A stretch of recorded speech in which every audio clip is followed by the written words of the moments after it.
Hi, I'm Laurie Sehn from BC Cancer in Vancouver, Canada, and I'm joined today with my colleague, Dr. Judith Trotman. Dr. Trotman is a clinical and laboratory hematologist at Concord Repatriation General Hospital at the University of Sydney, from Sydney, Australia. So thanks for coming all this way to have this conversation today. Her research interests have been largely focused on moving the field forward, particularly in patients with indolent non-Hodgkin's lymphoma, where she's had a big focus on the development of novel therapies.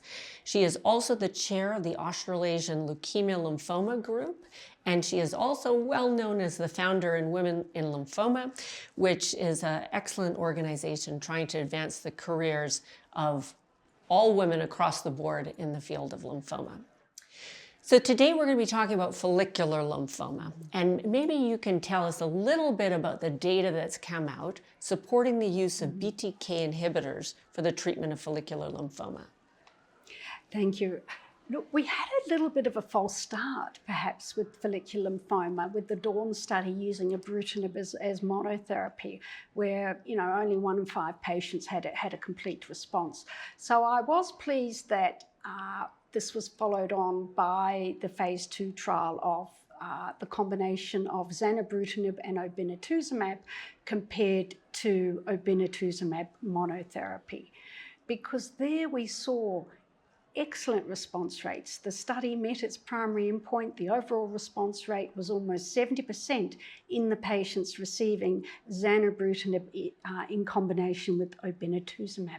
And it was so well tolerated. The zanubrutinib switched off those infusional reactions that we see so commonly in patients receiving obinutuzumab with follicular lymphoma.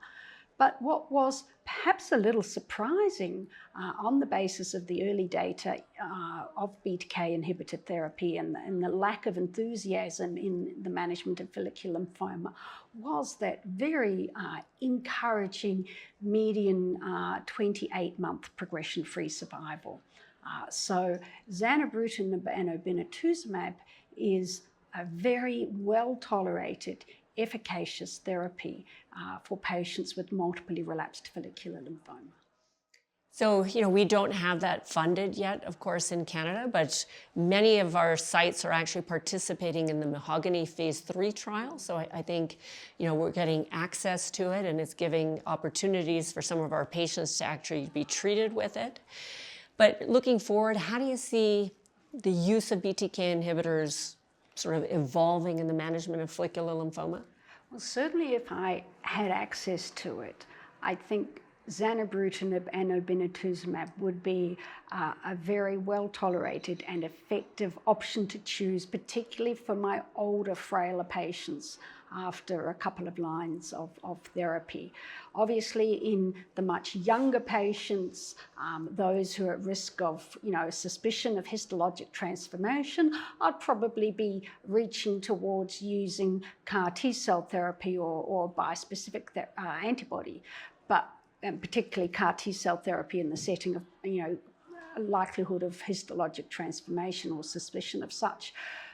But, there's associated with significant toxicities. We're all very familiar with the cytokine release syndrome and the ICANS syndrome toxicity, but also the prolonged immune suppression and recurrent infections are significant considerations. So for my older, frailer patient, I think the data is looking, really very encouraging for the combination of zanubrutinib and obinutuzumab.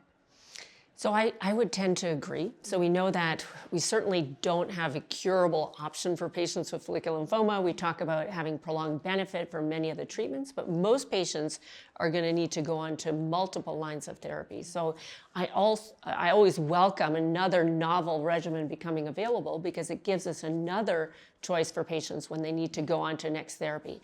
And as you mentioned, there's a huge heterogeneity in the patients we see. Not all patients are suitable for all of the treatment options that we have available. We've been really lucky with follicular lymphoma, where there have been really effective novel agents that have recently become available. And you mentioned CAR T-cell therapy and now bispecific antibodies, and those have become, I think, really key treatments. but still, you know, there is room for targeting other modalities in follicular lymphoma and regimens that might have a different tolerability profile or also a different convenience profile in terms of administration. Probably pull you up a little bit, because the conventional mantra is that follicular lymphoma is incurable. And yes, as a disease it is, but for many patients we are achieving a functional cure. And I think the simulation and the population studies have suggested that there's a 1-to-1-to-1 ratio in terms of patients receiving less than or equal to 1 prior line, those who've received 2 prior lines, and then that third of patients who receive 3 or more prior lines. So, you know, I think we have to be very, very careful about assuming that everyone is going to have multiple lines of therapy for their follicular lymphoma.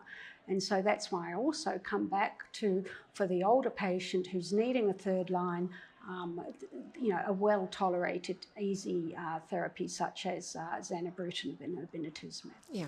So just to summarize the treatment landscape where I work in Canada, you know, I'd say up front for the frontline therapy, universally, chemoimmunotherapy is still considered standard of care, with BR pretty much being the most popular frontline chemoimmunotherapy around the country. We still use maintenance rituximab for 2 years for most of our patients, or at least offer it.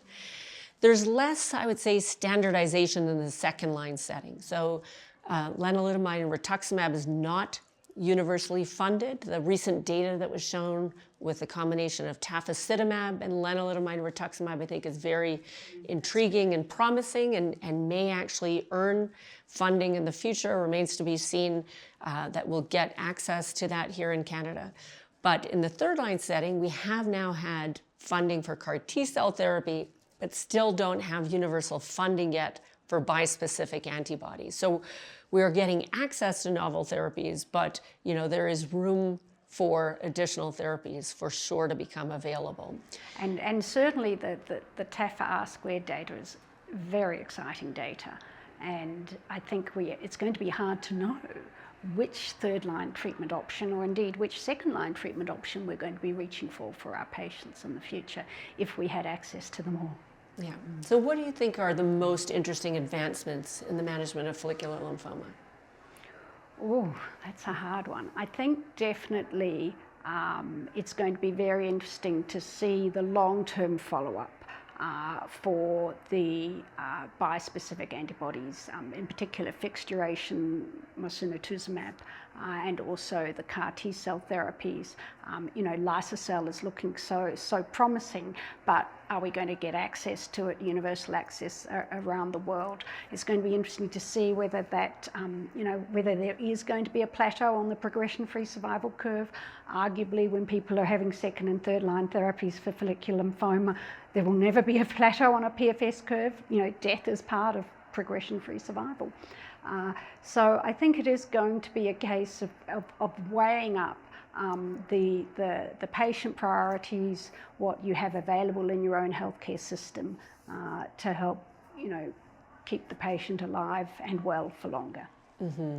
Yeah, I would agree. I mean, I think right now, when we anticipate bispecifics eventually becoming available, I think they will likely bump ahead of CAR T for most patients in Canada, just because of the lower toxicity and the ease of access compared to CAR T.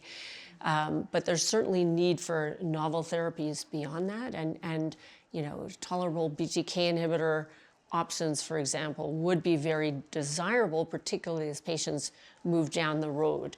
But I echo your comments that I think, you know, seeing the longer term data on all of these novel options will be really important, and might actually give more clues as to how best to sequence them, or which ones might be more desirable. And I think that's going to be really hard, that sequencing question.